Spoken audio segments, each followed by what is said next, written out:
Last but not least, on Opinion Journal Live today, we've got Wall Street Journal editorial board member Steve Moore joining us from Washington to talk about the Sierra Club's attacks on natural gas. Steve, welcome.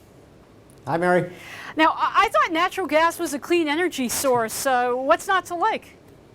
Yeah, they call natural gas the clean-burning fuel, and it is a clean-burning fuel. In fact, from an environmental standpoint, it's a wonder fuel. It dramatically reduces not just emissions of carbon that are said to cause global warming, but it also reduces other kinds of air pollution that cause problems like bronchitis and asthma.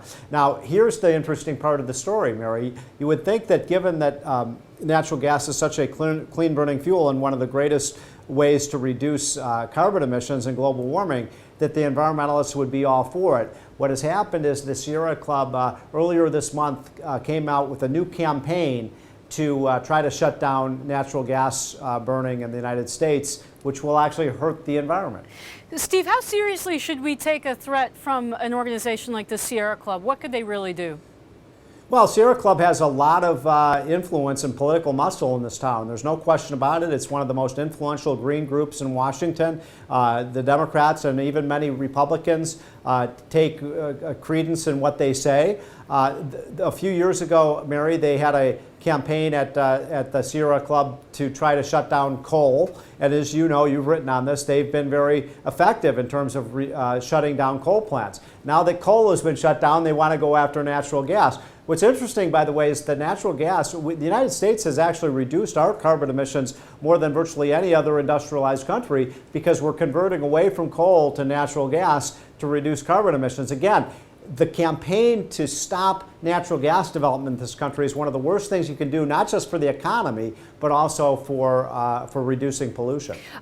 Very briefly, Steve, what would it mean for the average consumer out there if the Sierra Club prevailed and really curb the development of natural gas in America?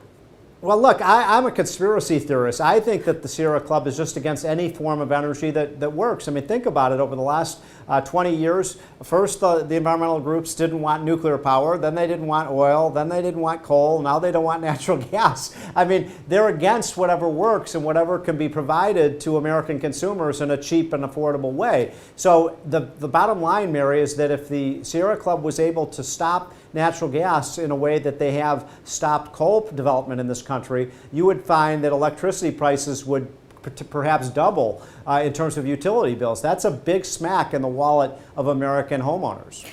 Steve, very interesting editorial in this morning's paper. Do scientists come down in this debate for or against the Sierra Club? We've got about 10 seconds left.